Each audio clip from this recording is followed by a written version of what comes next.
हम हमेशा बात करते हैं कि हेल्थ इंश्योरेंस में क्या क्या इंक्लूडेड है, हमारी पॉलिसी क्या फीचर्स देती है, क्या बेनिफिट्स हैं उसके, उसको लेने का क्या फ़ायदा है। बट ये भी बात करनी ज़रूरी है कि एक्चुअली में हमारी पॉलिसी में एक्सक्लूजन्स क्या हैं।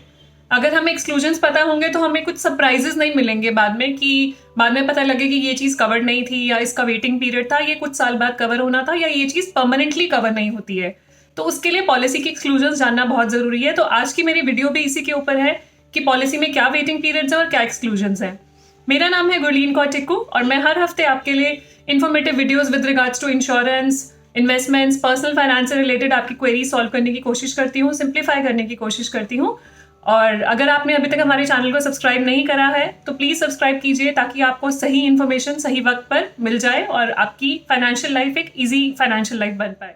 एक्सक्लूजन्स और वेटिंग पीरियड्स की अगर हम बात करते हैं तो मैंने इनको अलग अलग पार्ट्स में डिवाइड करा है आपकी अंडरस्टैंडिंग के लिए। पहला पार्ट है जो इनिशियल वेटिंग पीरियड है, फिर हम बात करेंगे जनरल एक्सक्लूजन्स के बारे में, फिर हम बात करेंगे परमानेंट एक्सक्लूजन्स के बारे में, फिर हम बात करेंगे स्पेसिफिक एक्सक्लूजन्स के बारे में, और फिर बात करेंगे प्री एग्जिस्टिंग एक्सक्लूजन्स के बारे में।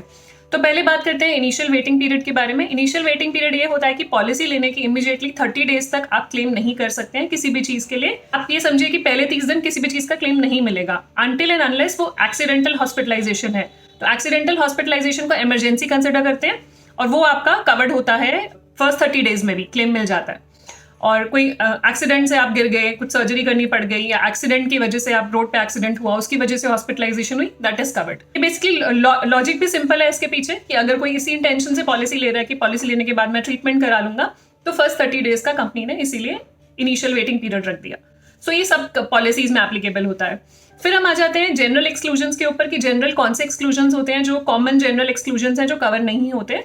बेसिकली ये लिस्ट वेरी करेगी company to company, policy to policy, but मैंने एक स्टैंडर्ड लिस्ट बनाने की कोशिश करी है कि जिससे आपको एक हेल्प मिल पाए कि क्या एग्जैक्टली कवर नहीं होता है। तो इसमें आपका नेचुरोपैथी कवर नहीं होता है। नेचुरोपैथी, एक्यूप्रेशर, एक्यूपंक्चर और मैग्नेटिक थेरेपीज जो इस तरह की होती हैं ये कवर नहीं होती हैं किसी भी पॉलिसी में। दूसरा, आपकी कॉस्मेटिक सर्जरीज कवर नहीं होती हैं। थर्ड इज, जो बहुत लोग क्वेश्चन पूछते हैं, डेंटल ट्रीटमेंट। तो डेंटल ट्रीटमेंट पॉलिसीज में कवर नहीं होता है until and unless it is specified in the policy, वो कवर नहीं होगा। फोर्थ है, अगर हम कंट्री से बाहर ट्रीटमेंट लेते हैं, अगर हमने इंडिया में पॉलिसी ली और इंडिया से बाहर, ये पैन इंडिया आपका एप्लीकेबल है पॉलिसी, आप कहीं भी किसी भी शहर में ट्रीटमेंट करा सकते हैं। लेकिन अगर कंट्री से बाहर ट्रीटमेंट लेते हैं और आपकी पॉलिसी में इंटरनेशनल कवरेज नहीं है तो पेमेंट नहीं होगी, तो क्लेम नहीं मिलेगा आपको। अगर कोई एक्सपेरिमेंटल ट्रीटमेंट लिया जा रहा है जो साइंस की तरफ से प्रूवन नहीं है तो वो भी कवर नहीं होगा पॉलिसीज में। Anything which is related to criminal act की वजह से अगर कोई हॉस्पिटलाइजेशन है तो वो भी कवर नहीं होगा। एरर करेक्शन काफी लोग कराते हैं, अपना आई साइट करेक्शन कराते हैं, तो वो भी कवर नहीं होगा। हियरिंग इम्पेयरमेंट करेक्शन, तो वो भी कवर नहीं होता है। Any hospitalization due to drugs की वजह से हॉस्पिटलाइजेशन है तो वो भी कवर नहीं होगा। अब आ जाते हैं परमानेंट एक्सक्लूजन पे। जब परमानेंट एक्सक्लूजन की बात करते हैं, परमानेंटली ये चीजें हमारी पॉलिसी में कवर नहीं है। मतलब हम पॉलिसी लेते हैं और इसके बाद अगर ये वाली प्रॉब्लम्स होती हैं तो परमानेंट एक्सक्लूडेड है ये पॉलिसी से, किसी भी पॉलिसी में कवर नहीं होंगी। पहला है स्लीप एपनिया। स्लीप एपनिया की वजह से कोई हॉस्पिटलाइजेशन है वो परमानेंट एक्सक्लूजन है, वो कवर नहीं होगी पॉलिसी में। पार्किंसंस डिजीज कवर नहीं होता है। अल्जाइमर कवर नहीं होता है। Epilepsy is also not covered. Congenital heart disease, मतलब बचपन से कोई हार्ट डिजीज है तो वो पॉलिसी में कवर नहीं होगा, उसकी वजह से अगर हॉस्पिटलाइजेशन होता है। क्रॉनिक लिवर कंडीशन, वो भी कवर नहीं होता है। हेपेटाइटिस बी कवर्ड नहीं है। HIV, एड्स, ये भी कवर्ड नहीं है। Loss of hearing and other physical disabilities, ये परमानेंटली एक्सक्लूडेड होते हैं पॉलिसी में से, ये क्लेम नहीं मिलता है इन चीजों का। फिर हम बात करते हैं कि स्पेसिफिक एक्सक्लूजन्स। कुछ स्पेसिफिक एक्सक्लूजन्स होती हैं, हर पॉलिसी में मेंशन होती हैं। मेनली जो वेटिंग पीरियड होता है इसके लिए ये 2 साल से 3 साल होता है, डिपेंडिंग ऑन दी पॉलिसी। और कुछ पॉलिसीज ऐसी भी हैं मार्केट में जिसमें 90 डेज बाद भी स्पेसिफाइड एक्सक्लूजन्स कवर करते हैं। इसको स्पेसिफिक एक्सक्लूजन्स, स्पेसिफाइड एक्सक्लूजन्स भी कहा जाता है। तो 90 दिन बाद वाली पॉलिसीज में ऑफ कोर्स अगर कोई चीज 90 दिन में कवर करके दे रही है जबकि स्टैंडर्ड हमारा 2 साल है तो उसका प्रीमियम भी थोड़ा सा ज्यादा होगा, तो आप चेक कर सकते हैं। बेसिकली इनको ग्रोइंग इलनेसेस भी बोलते हैं, मतलब ये ऐसी बीमारियां हैं जिनका इमीडिएटली आपको हॉस्पिटलाइजेशन या सर्जरी की जरूरत नहीं होती है, ये ओवर द टाइम ग्रो करती हैं। तो ये वो वाली बीमारियां हैं। तो पहला आपका है स्टोन्स कवर नहीं होते हैं इस पॉलिसी में। कैटरैक्ट, ग्लॉकोमा और अदर डिसऑर्डर्स ऑफ लेंस, ये भी कवर नहीं होता है।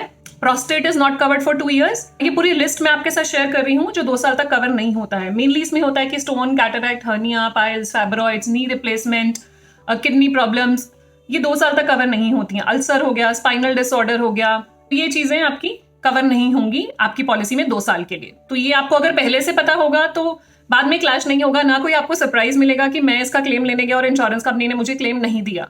तो पहले से अगर आपको क्लैरिटी है तो वो बेटर होगा आपके लिए। फिर हम बात करते हैं प्री एग्जिस्टिंग एक्सक्लूजन्स के बारे में। प्री एग्जिस्टिंग एक्सक्लूजन्स वो होते हैं कि जो पॉलिसी लेने से पहले नोन है कि मुझे ये प्रॉब्लम है।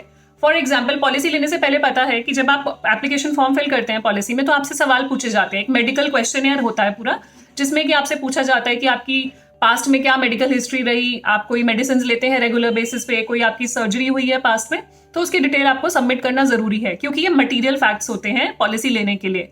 क्योंकि जैसे ही आप ये डिस्क्लोज करते हैं तो उसके बेसिस पे ही अंडरराइटर आपकी पॉलिसी अंडरराइट करते हैं और एक्सक्लूजन लगाते हैं। कई बार ऐसे भी होता है कि मान लीजिए आप किसी चीज की सर्जरी हुई है और अंडरराइटर उसको प्री एग्जिस्टिंग एक्सक्लूजन लगा देता है कि अगर ये दोबारा 3 साल तक या 4 साल तक हुआ तो हम कवर नहीं करेंगे, या ये भी चांसेस है अगर वो क्रॉनिक है तो वो परमानेंट एक्सक्लूजन भी लगा सकते हैं कि परमानेंटली आपकी पॉलिसी में ये कवर नहीं होगा।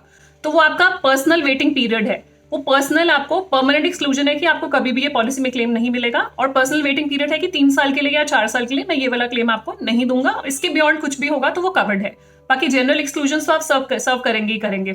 तो pre existing exclusions personal waiting periods होते हैं, पर्सन टू पर्सन वेरी करेगा कि आपकी मेडिकल कंडीशन क्या है, वो क्वेश्चनेयर जो है वो प्रॉपर्ली भरें। तो एंड में मेरा कहना यही है कि अगर आपको एक्सक्लूजन्स पॉलिसी के ठीक से पता है तो आप शायद किसी को ब्लेम नहीं करेंगे, या आप ये नहीं सोचेंगे कि शायद मैंने गलत पॉलिसी ले ली, या इंश्योरेंस कंपनी की इंटेंशन ही नहीं है क्लेम देने की। ऐसा नहीं होता। अगर हमें ये चीजें ऑलरेडी पहले से पता है तो वो कहीं पे कंट्रोवर्सी खड़ी नहीं होगी, और हम भी काफी कॉन्शियस रहेंगे जब हम एप्लीकेशन फॉर्म भर रहे हैं तो हम प्रॉपरली भरेंगे, हम कोई भी चीज छुपाएंगे नहीं। और हमें ये चीजें पता है तो हमें पता है कि हमें इस चीज का क्लेम नहीं मिलना, तो देन वी आर सॉर्टेड, तो हमें उस चीज का दुख भी नहीं होगा, तो सरप्राइजेस भी नहीं मिलेंगे। तो ये थे मेरी तरफ से आपके लिए वेटिंग पीरियड्स और एक्सक्लूजन्स, जनरल वेटिंग पीरियड्स और एक्सक्लूजन्स हेल्थ इंश्योरेंस पॉलिसीज में। अगर आपके कुछ भी क्वेश्चंस हैं, कुछ भी आपका स्पेसिफिक क्वेश्चन है जो आप पूछना चाह रहे हैं, तो प्लीज कमेंट सेक्शन में लिखिए। और अगर आपको ये वीडियो पसंद आई और यूजफुल लगी तो प्लीज अपने फ्रेंड्स और फैमिली में प्लीज शेयर कीजिए। एंड थैंक यू, मिलते हैं आपको जल्दी, बाय बाय, टेक केयर। तो ये नहीं, ये हटा देना, एक मिनट, ये हटा देना।